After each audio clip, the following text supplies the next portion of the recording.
What's up, everybody? Welcome to a Friday before the holiday weekend to the RDL show, the Ryan D. Leaf Show, episode 50. Can you believe we've been doing this for 50 shows? Excuse me. We've been doing this for 50 shows. Are you kidding me? I think we should retire. That's 50 great shows that are in the box. Now, do we just take this to a network and say, hey, look what we can do? We can do this for you to make us some money. I don't know. We'll see how that goes. Just spent the last 3 hours on the radio, guest hosting for Rich Eisen. A lot of the same topics we're going to talk about today. You can subscribe to us here at the Ryan D. Leaf Show on YouTube. Listen to us via the podcast on the Believe Podcast Network. We left the show early on Wednesday for a very important purpose. Golf outing with my two younger brothers. Hadn't seen them since before the pandemic, all of us together. My middle brother is about 4 years younger. My baby brother is 9 years younger. Both incredible athletes. One played basketball at San Diego State. The other one played quarterback at the University of Oregon. Have been very successful in their post-collegiate careers. My brother's a hat manufacturer, and my other brother's an actor and a director and a producer here in Hollywood as well as in New York. So they're pretty good golfers. In particular, my baby brother, who we've now played 4 times in the last 4 years. And we are now tied 2-2 because of the gigantic ass whooping he took on Monday. I shot a well-respected 3 over 75 while he rounded in with a 16 over 88. Now, I will give him credit. It's the first time he had seen my home course, so I had much of an advantage. I think I gave him... I can't remember how many strokes I gave him. I could have given him 6 aside, and I still win that one. But he'll be back in less than a month. He'll be back. My mother's 70th birthday party, where the whole family gets together. Her only request for her 70th birthday was to have a professional photo taken with her 5 men. She was the oldest daughter of 5 girls. No men in that family. She went and had all boys. And of course, have lived for 50 years in a marriage with my father. So, and now a grandson has been introduced to the family. So she wants a picture with my dad, my 2 brothers, and now my son MacGyver for her 75th birthday. And we're going to acquiesce. We're going to do that at the end of this month. Some scheduling notes for those out there who are avid fans who are always watching. We'll be off on Monday. Observing the 4th of July weekend. You guys have and enjoy a 3-day weekend. And so we'll be on the air on Wednesday and Friday. And then the week after that, we're going to be completely off. And I'm going to tell you why. So I don't know how many of you out there have ever done this, but I have never taken a vacation by myself. Now, that may sound like, yeah, Ryan, who takes a vacation by themselves? Well, I think a lot of people do. I've always gone with other people or with family. And my kid's mom is going to take him to visit one of her best friends on the East Coast for that week. So I thought, well, my son's not going to be in town. And it is about 2 weeks out before football season goes into full effect. And I got to start really locking in with not only the college, but the NFL side of things. I said, I'm going to go on vacation. So I started looking around. Now, I got adventurous, right? I looked at Bali. And I think I would have done Bali if it weren't for how expensive the flight was. The flight was $12,000, people. It was $12,000. Now, if you remember correctly, I'm bougie in some sorts of areas when I pay for things. So I wasn't looking for the, middle seat in aisle 25, right? I was looking for the suites with the beds that you could sleep the entire flight because it's a 17-hour flight. $12,000 was the flight. So nix that. I wasn't going to spend any money. Then I looked at Abu Dhabi, and I had never been. I was very interested in it. And the flights were more reasonable, about half of that. And I thought, okay, I could probably swing that, make myself in my mind budget towards that and swing that. 2 days to get there, 2 days to get back. Didn't really get to probably enjoy everything. And I think if I go to one of those types of destination places, I think I'd want to go with somebody to explore and have a partner in crime, essentially, through that process. So I looked at Mexico. I have never really been to Mexico. I went to Cabo one time when I was just retired. And I think I went to Mazatlan one time when I was playing in the NFL. So, and I lived in San Diego for, 5 years and never crossed the border. How's that possible? Never went to Tijuana or anything. So I found a resort right on the water in Puerto Vallarta. And therefore, I booked a ticket 2 nights ago. So not only did I book a ticket, but I got it for free because of my miles. And then they had a Marriott.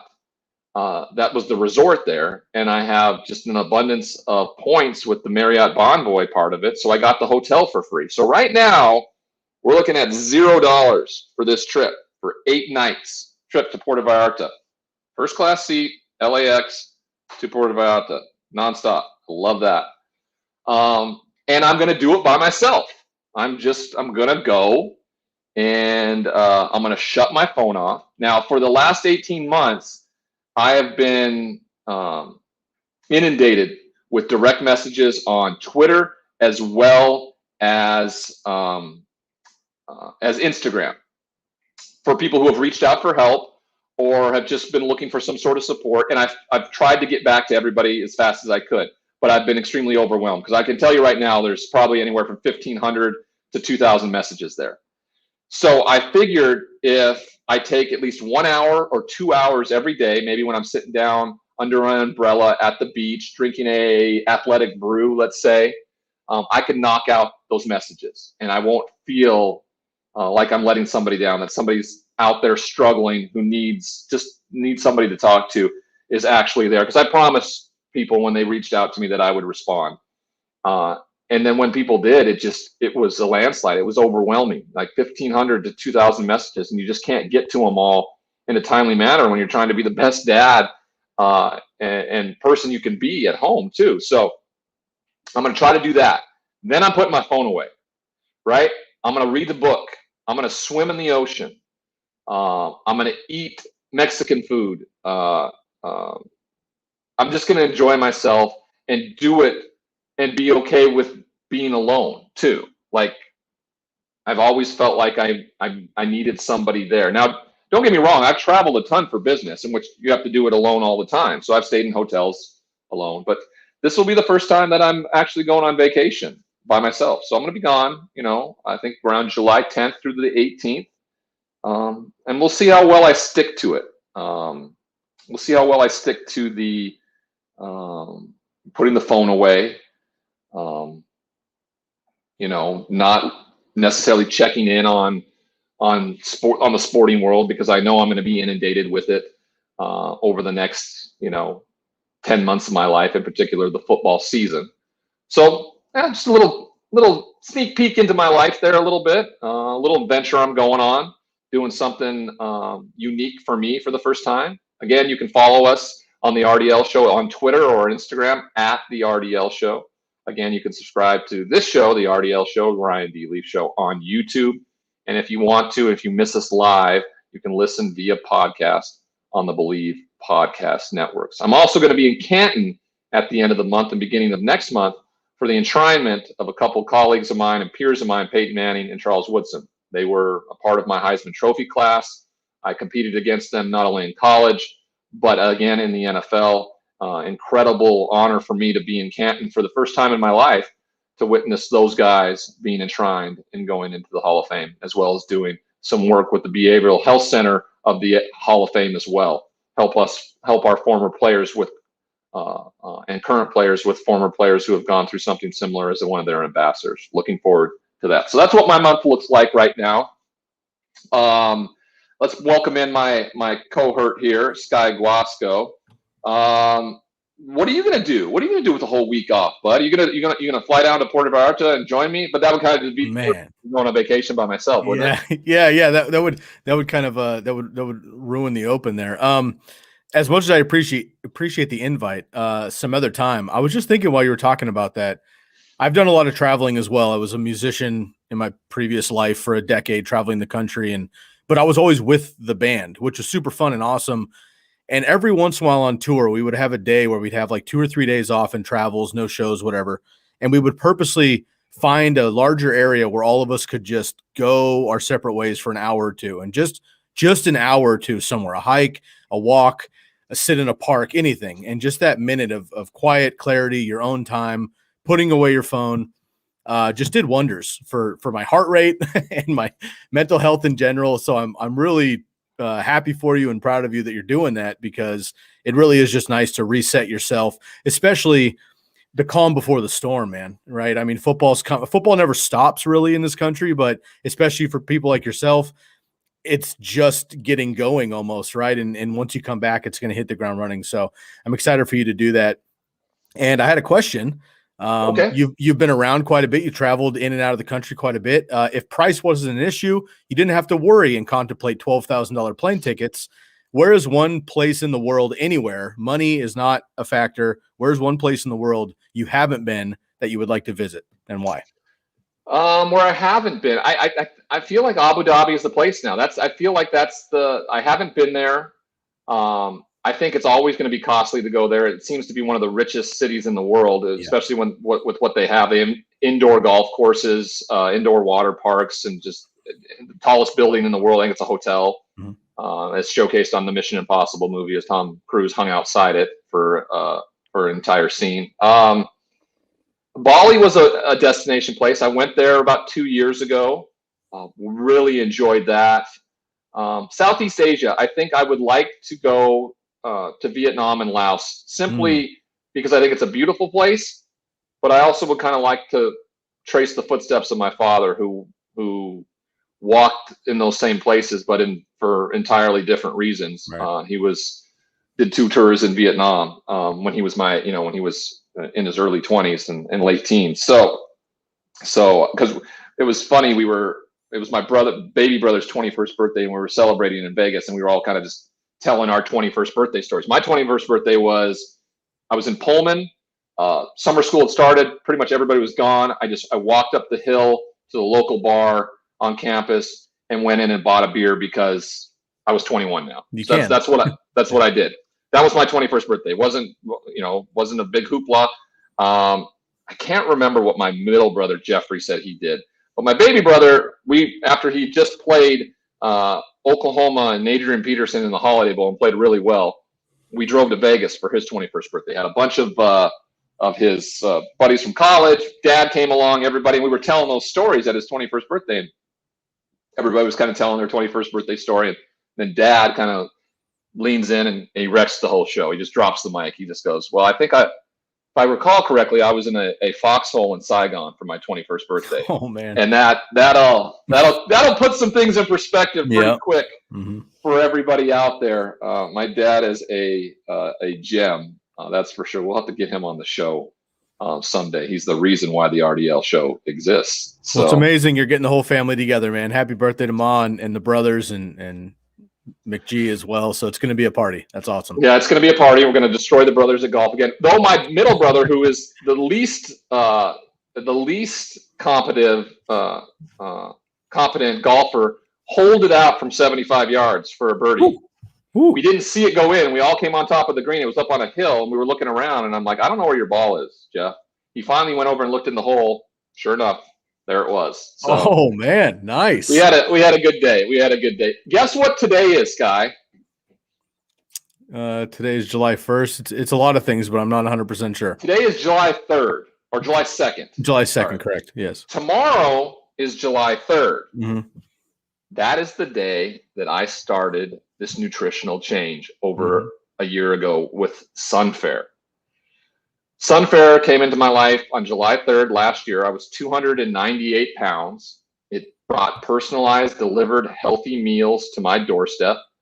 The bottom picture there is me on July 3rd from a year ago. Those 2 pictures you're seeing above it have been randomly through the year. I should do a year photo in the morning to make a comparison. It's changed my life. It really has. Go to the sign up page on sunfair.com. Okay. If you're in the Los Angeles or Phoenix area, go there right now, sunfair.com. Once you get there, enter the information page on the information page. You need to select Carl Farrow as your sales representative, and then select the Ryan D. Leaf Show about where you heard about it, and you'll get 10% off your first delivery. It changed it changed a lot of things for me. It changed my wardrobe. It changed how I felt. It changed my joints. It changed my confidence. It also changed my mental acuity. It really has. Putting the right food in your body, really limiting sugar and gluten, those types of things has been monumentally helpful. I really feel like I've grown more hair too, guys. It's crazy. I mean, it feels lush and like, oh, I mean, who at 45 wouldn't like a full head of hair like this? I'm a lucky, lucky man. Thank you, Sunfair. Thank you, Carl Farrow. Keep it up. Let's do it for another year. Here is our pretty much title sponsor of the RDL show. I was thrown off a little bit, Ryan, when you asked me the date. I was thinking quickly, like early July. What is it? And I happened to catch a rerun of the Rich Eisen show this morning while you were doing radio. I was watching it on Peacock, and it was a rerun. And how if you were watching a rerun, did you not realize it was not talking about topical? Well, I didn't realize it was a rerun until I had talked to you, and you were like, I'm hosting, and anyway, I didn't see you. What I'm bringing up is Rich did a flashback to July 5th a couple of years ago. You may remember you were in studio with him as a guest, and you were talking about the Hunter S. Thompson letter, which I just find amazing. I've heard the story a few times. We can hear about that now or some other time, but I would love to have you break that down another time. I thought that was incredible. Well, it's an incredible story, right? So I was at a Dodger game. I'm at a Dodger game, and this guy taps me on the shoulder, and he asked me if I'm Ryan Leaf. And I said, there's always a hesitation. Who's asking? There's always a hesitation, like, I don't know. What are you trying to dig at here? I said yes, and he goes, hey, have you ever seen you've seen the Hunter S. Thompson letter to Jim Irsay about you? And I said, man, I don't know what you're talking about. What are you talking about? I have no idea. And he said, well, I'm friends. I have a friendship with Jim Irsay, and I worked at AT&T for years, and it came through on a fax years ago. And if you want, I can send it to you. And I said, all right, yeah, whatever. Here's my email address, whatever. Well, sure enough, the guy emailed me this letter, and it's typed from a typewriter, which is what Hunter S. Thompson used to do. A letter to Jim Irsay, stating that if Jim needed some extra money to draft the Leaf kid because he didn't think the Manning kid had any staying power, and I think he called him a China doll in the letter, he'd be more than happy to help Jim with that money because he was really thinking that this new Johnny Depp movie was going to make him a lot of money, and he would be rolling in it, and he would be able to give Jim an extra, $30 million if he needed it to sign a Leaf kid. And I just couldn't believe it. Now, it was CC'd to Johnny Depp and Joe Walsh. Joe Walsh was a former, what was it, John Walsh? John Walsh. Former, one of the former heads at ESPN who knew Rich really well. So I passed this along to Rich Eisen. It never made it for public consumption anywhere. Probably would be a great opportunity on Rich's platform to, break some news from 20 years old. Who comes up with that kind of archive? Is this another thing that would be considered an NFT too? Sure. Right? Yeah. How much money do you think I could get for me holding up a picture of this letter? A lot. As an NFT. A lot. Man, I got a lot of shit that's going, like the Colts jersey. Like my Colts jersey that they gave me the day of the draft that they had ready to give me if they were drafting me. It sits in the man cave at the Dan Patrick Show. Next time I'm there, do I just get a picture with it and then sell it as an NFT? Is that how it works? I would get that note from Hunter S. Thompson and the Colts jersey and bring that to the Hall of Fame speech with Peyton and see what happens. And get it done. And then you take a picture of that and then you sell that as an NFT, right? That's how it works? Yeah. Somebody needs to educate me on this. We'll need to get a guest on here to talk to me all about NFTs. Oh, anyway, so back to the Hunter S. Thompson letter. So we go on Rich Eisen. Rich Eisen takes the letter, contacts his old buddy John Walsh at ESPN. John takes a really good look at it and comes back to him and says, it looks like the real deal. John's wife chimes in and she goes, why would you guys not think it was real? This is exactly Hunter S. Thompson. This is exactly Jim Irsay. And that's exactly what we did.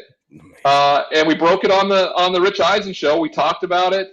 It was amazing. The pop culture reference that I was a part of 22 years ago, 23 years ago. incredibly interesting. And then sure enough, when I hosted a couple months ago, I had Jim Irsay come on as a guest, and I asked him about this process and his relationship with Hunter and what that was like. And then one of the bigger questions I asked him, like, how close was I to being the number 1 overall pick and being a Colt? And he said, Ryan, I have a very good friend in the NFL circles who I trust, who I've gone to it for advice for years and years and years. He called me the night before the draft. He told me flat out, you need to draft this Leaf kid. You have to.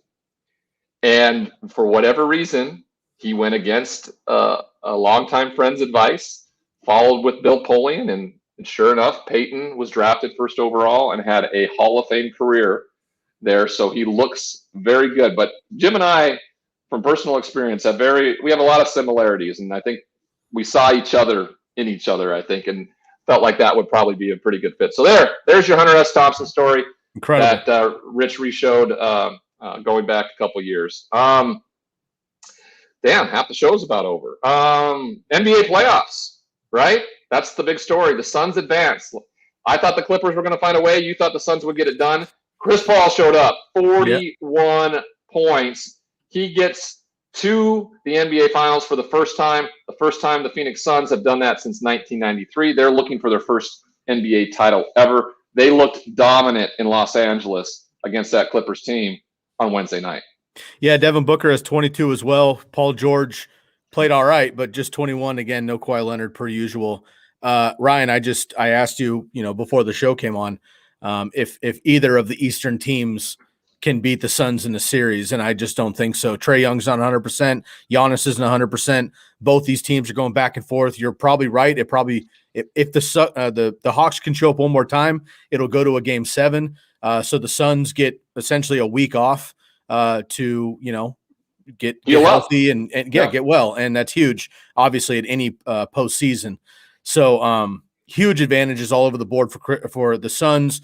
They're playing their best basketball right now, whereas the two Eastern teams, I think, are kind of putzing along, just getting it done, and they just look like two completely different scenarios with the Suns and the Hawks and the Bucks.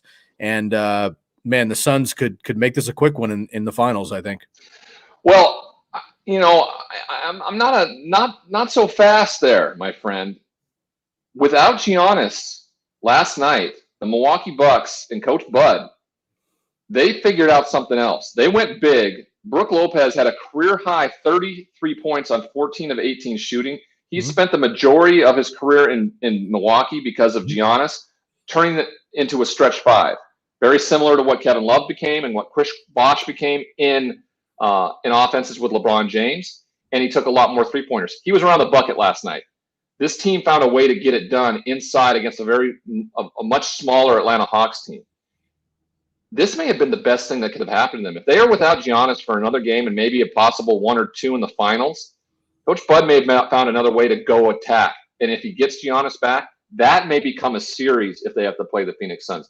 I think that's the only way it gets there. I think if the Hawks get to the championship somehow, I don't think they have the firepower to do it enough to get past the Phoenix Suns. I also think that the Phoenix Suns are in a season of destiny of some sort. Yeah, with Chris Paul, Mo Williams, their reconnection, what he's been able to do. I'd love to see them win it. I would look very smart because I think I picked Chris Paul and this team a long time ago on this show, probably around show 25. Yeah, since we're on 50 right now. Really impressive. And we said this the other day. Really impressed with the coaches of these 4 teams: Tyronn Lue, Mo Williams, Nate McMillan, and Bud Holzer. Just they've done a tremendous job of coaching, and I think they have established themselves as 4 of the best coaches in this league because of what they've been able to get through this year with everybody having to deal with injuries. They have overcome through the whole process. Absolutely, and you're right. I like the take on what the Bucks might be able to do without Giannis. I also wonder, and no shade on Lopez by any means, but he showed up in a big way last night, and if he's not able to do that without Giannis, I think they're going to be in trouble. So I like the call, and if they can do that and get Giannis back, well, if his back's to the bucket and he's 2 feet away from it, it's going to be hard to stop a guy. True. We saw him do this before. We saw when they would go up against the Houston Rockets, and Houston was so small, They just backed Brooke Lopez back down in Yeah. there, fed him every single time, and let him lay him into the bucket, and they just Fair. destroyed the Rockets. So Fair. the difference is, does DeAndre Ayton have enough, Right. size to make a difference? I think he does. I think he's just that's what NBA big men used to look like. They're just, and he's been playing lights out too. Yeah, he's been really been mentored by Chris Paul and inspired, motivated by Chris Paul as a leader on that team. So it'll be fun either way. Yeah, it will be fun. It will be fun. Whatever team wins the NBA title, whatever team you root for it with cracking open an Athletic Brew, everybody. Athletic Brew is a non-alcoholic brew, non-alcoholic beer, brew without compromise. You can shop now at athleticbrew.com. And when you order and mention the RDL show, you will receive 10% off your first delivery of 2 6-packs. Try it now. All the great taste, the less filling without any of the consequences. I'll be tipping a few back down in Mexico here in a couple of weeks, enjoying the sun and the sand. All right, moving on. Question of the day, everybody. Question of the day. As it was announced earlier today, the Dallas Cowboys will be the recipient of the HBO Hard Knocks. If you were a fan, and I understand biases are there, but if you were a fan, who would you like to see HBO pick for Hard Knocks this year? It's going to be the Cowboys. Who would you have picked if you had a choice? That will be the question of the day. We'll see your answers in the comments, and we'll get to that at the end of the show. All right. I spent a long time on this today, in particular because I was so frustrated and outraged by the result. The Washington football team was finally, after a months-long investigation into their human resources and business practices, while Daniel Snyder's been the owner all the way back to 2004, the NFL fined the Washington football team $10 million, the highest it's ever been fined a team after the conclusion of a workplace misconduct investigation. No written report was done.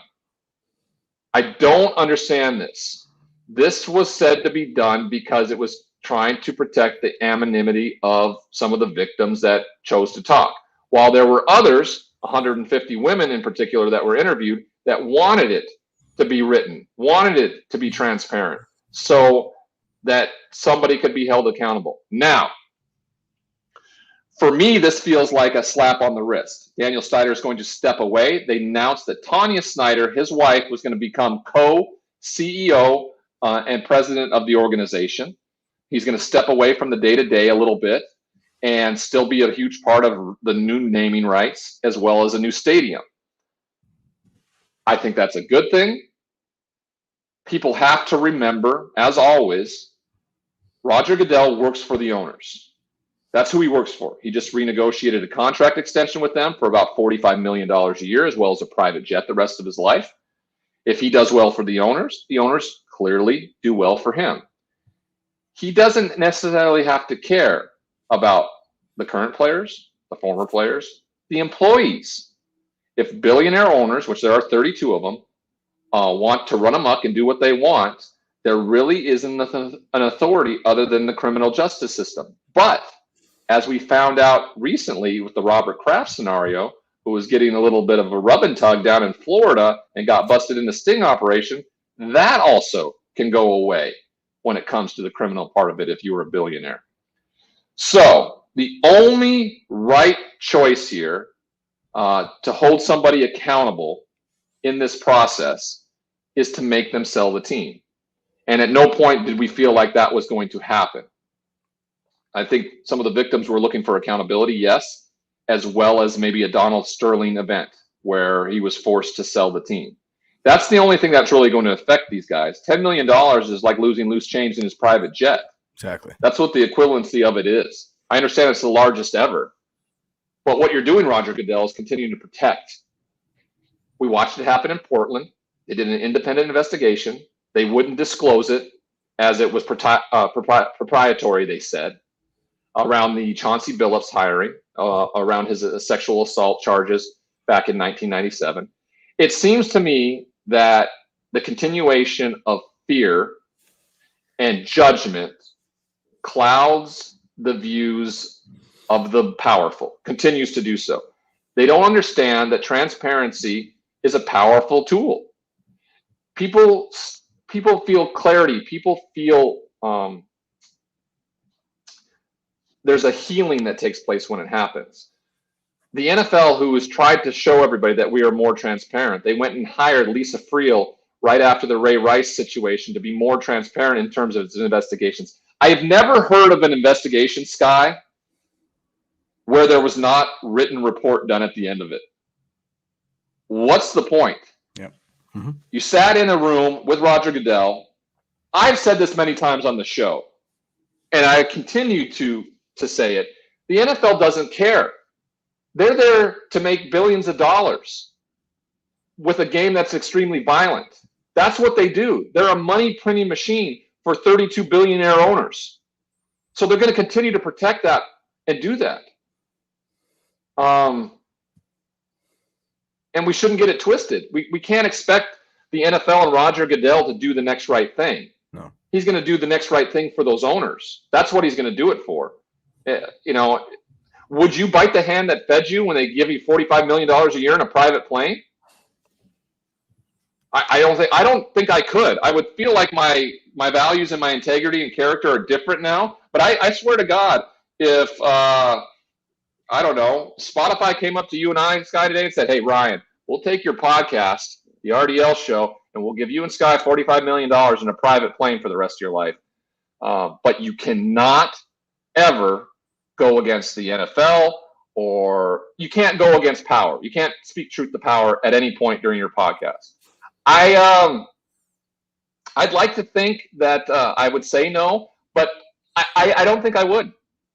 I don't think I would. I think I would take $45 million a year and a private plane. I think I would sell out, to be honest with you. So I get it, Roger Goodell. You're a giant sellout, but you're a rich, high-flying sellout, and you just did it again with the Washington football team.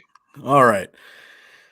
So first of all, on that comment alone, Ryan, do you think that your mindset would change? And I want to agree with you as well with the integral values that I hold myself to. I want to also believe that I would say no. It's important to speak truth. However, currently, and maybe the RDL show will change this in the near future. Currently, I cannot fathom $45 million personally. So, and we were just talking about vacations. It'd be a little easier to get to Bali if I had my own jet. I'll just throw that out there. So, Be tough to turn it down. Would that change, Ryan, though, if you were already a billionaire? Because it's all perspective, right? $45 million if you don't need $45 million. And it's collective. It's for 32 teams. So exactly. They're like, hey, we can toss up $1.5 million to this guy from every team. What's the big deal? You know? Right. No, but for Goodell it is. Like Goodell's like, dude, this is my life I'm set for life. Yeah. Because of these 32 men. So I'm not going to fuck that up. I'm going to make sure that everything runs as smooth. I'm going to pretend like I have a stern tisk here. Here's $10 million that I'm fining you, and but I'm not suspending you, and I'm not asking you to take a leave. But if you'd like to take a leave from the day to day and put a placeholder in the form of your wife in there for the next 4 months, by all means, do that. Is this another? And he has a statement, and I apologize to the listeners here. I did my best to crop this, but it's illegible. Unfortunately, it's just too small in that text. But there's a tweet by the Washington football team. You can Google it, I'm sure, but it's the full statement from Dan Snyder and whatever. It's another one of these situations, Ryan, where I read that, and what I want to hear is, wow, my bad. I screwed up. I did all these things. I was caught red-handed.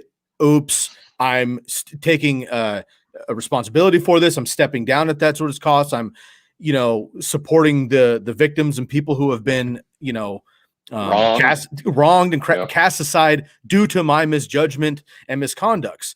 And I read that, 5-paragraph, whatever it was, 1,000-word reply. And what I read was, I didn't know this was happening. I didn't know the full extent of these things. Don't worry, though. Moving forward, it'll be much better than it was. Kind of just another one of these like pushing it aside and like, oh, my bad.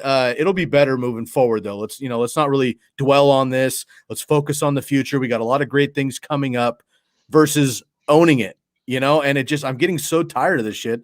It happens constantly. I feel like we talk about one of these scenarios on some level every single week on this show. Well, it's also just people's inability to take any sort of accountability for anything Absolutely. they've done, especially people in power. Absolutely. And Absolutely. I can understand that. I remember when I was called out during my time with the San Diego Chargers and because of my behavior and how I treated people.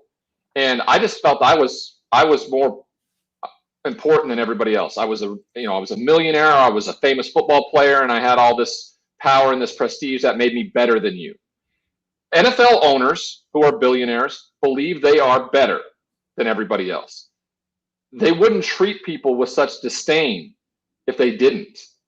Money can do a ton. What money really does is it doesn't make you more important. It doesn't make you less important. What it does is it really showcases and magnifies character defects. There are a lot of people out there that are rich people who are good people, but and I'm sure, and I hate to stereotype every NFL owner out there, right? I really enjoyed playing for Jerry Jones. Thought he was one of the best owners to play for. He's not a great football guy, right? I mean, he's a businessman. He's a businessman. He's a great businessman. Yeah. Same with the Spanos. They continue to place their kids in positions of power within the front office, and Tom Telesco is the guy that hires the general manager, and he's pulling the strings the right way. But at the highest levels, I guess when you're running a business, they're good at business, right? They're a good businessman. That's what they belong at. That's what Daniel Snyder's good at. He's a good businessman, right? He doesn't need to be in. And this may be the best thing. Getting back to the football side of this may be the best thing for the Washington football team. Ron Rivera is really going to take over more of the reins. The general manager, Tanya, is going to be on a lot of the letterheads, and from a women's perspective. But this team now is becoming more and more Ron Rivera's, and he's going to put his stamp on it, which means if you are a Washington football team fan, you better be excited for what's about to come, because Dan Snyder is really going to be owner in name only. And that's where it should be, I think.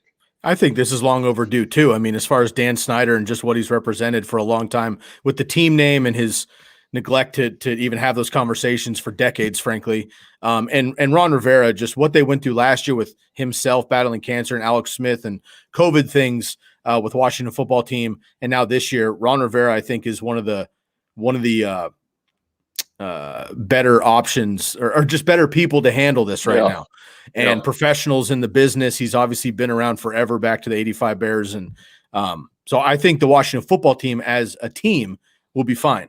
I think he'll be able to mitigate a lot of those quote unquote distractions, but this is just a bad look, or a worse look for a bad front office for a long time, in my opinion. And it's just another thing, but thankfully, as kind of ugly as it is, and we always read these things and get frustrated and infuriated, thankfully it's been brought to the surface. It's been unearthed, and we can at least acknowledge it. And I don't know, man. I walk away from this defeated. No written report. No more stories can be written about it. Yeah, because there's I agree. A slap on the wrist.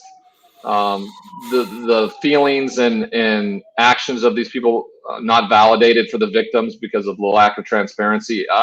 Him not owning up to anything during this process. I feel like this is an incredible defeat for those people who are, and for a league that was huge over the last 2 years about being behind the injustice and the social justice. This is the same thing. This is exactly the same thing. This is about marginalized individuals who have been consumed ever since the Supreme Court hearings around sexual harassment, when it was first brought to the attention of people.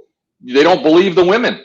Right. What the NFL essentially is saying, even with a comment saying what this looked like, is we don't believe the women enough to actually take true action with this, and we'll move on with our eyes over our heads, we'll move forward with our hands over our eyes like we always have, and we'll look like shit in the history books, but we'll be printing that money right now, and that's all that's important. So, speaking of printing money, Bomb Banana has to be printing some money after being the sponsor of my show now for over, I don't know, for about 40 shows. Bomb Banana, everybody, hot sauce. Try it now. Go to seekthespice.com. That's seekthespice.com. You can try the white labeled bottle, which is a little more mild, or the red fiery labeled bottle, which is the hot, spicy mooey mooey.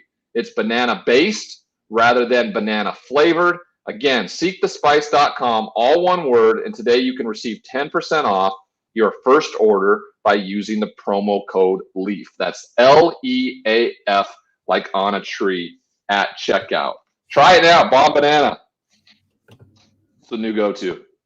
You think I should smuggle some into my into my suitcase down to Mexico and put it on some of my, or should I try the Mexican hot sauces down there? What do you think? Well, definitely. I mean, I would. This is no shot to Bomb Banana at all, but definitely try some local, local Mexican hot sauce, of course, salsas for sure.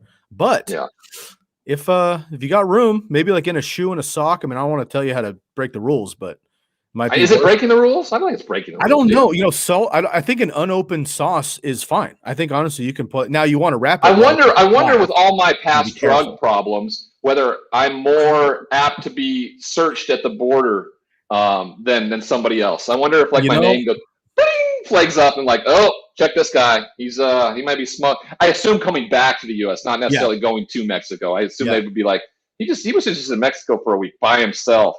Let's check that. That suitcase of his, right? Exactly. Yeah. Who knows? All right. We talked about this schedule question of the day. The Cowboys get the Hard Knocks call. Who would you have picked rather than the Dallas Cowboys to be the Hard Knocks recipient? Speaking of the Cowboys, there were 3 teams that were fined recently. The Jags, the 49ers, and the Cowboys for OTA violations. All right. Adam Schefter of ESPN reports the 49ers were ordered to cancel the final week of OTAs last month. The Cowboys and the Jaguars were the other teams found in violation, and they will lose practices in the 2022 season. Next offseason, the Cowboys will forfeit 1 OTA practice during the first week of the 22 offseason. And the Jaguars will lose 2 OTA practices. All right. Urban Meyer is the new head coach for the Jaguars, so I can understand some learning curves that come with it. Mike McCarthy with the Cowboys already in some hot water with his team. They didn't feel like they gave them the best chance to win last year. Mike Nolan was kind of the scapegoat on that defense from a year ago and sent out. I really thought that Mike McCarthy could easily have gotten fired after the 1 year in Dallas. These players work under a collective bargaining agreement, right? OTAs and these violations have to ultimately build a mistrust with your team around doing that. Urban Meyer incurred a $100,000 penalty, all right? He's learning pretty quick. You can't do what you did in college, right? You can't just do what you want. There's been a union that has collectively bargained what the players have blatantly been reduced to signing things that they probably shouldn't have signed over the years because they need to get back to work. Mm-hmm. But there are stipulations in place in terms of the off season and what you can practice and how you can do it. And these 3 teams have blatantly gone against that, crossed that line there. Do you think it could cause a divide between and trust between the coaches and their players by being caught for doing these things?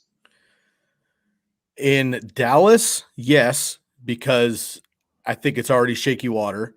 Jacksonville, with a young team and a young coach, it just feels like a oopsies. And I don't understand how nobody else is like, Urban, you can't do this or do that. Or I know he's the boss, but there's too many advisors to tell him what to do and what not to do if you're about to make a bad decision. The 49ers are a unique situation because early in, when they had the voluntary camps and all these things, they had a couple injuries right off the bat.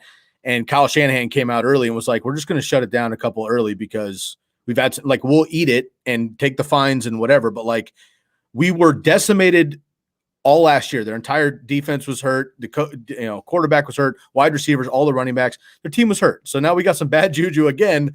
We're going to shut it down early. We'll wear it, whatever. And we'll just wait until the mandatories. So So they kind of just played their cards off the bat. The Cowboys and the Jags, I think, are the ones to be concerned about. And more so, oddly enough, it's the Cowboys that I would actually worry about more than the Jags right now. But you're right. This learning curve for Urban Meyer, things keep coming up, and it's always the easy thing to say, well, you can't do what you did in college. But things keep happening where that's really the thing to say. It's like, well, you can't do what you did in college, and he's obviously not the first college head coach to take an NFL job or anything, but it'll be interesting to see how they bounce back. And look, I'll maybe save a bunch of teams for later, but the one team that I think would have been cool for Hard Knocks probably would have been Jacksonville with everything going on. I do too. Let's get to that. Let's get to your answers here. Hard Knocks, our buddy Bill Powell talked about Jacksonville as one of his favorites. Who would you pick for the Hard Knocks and why?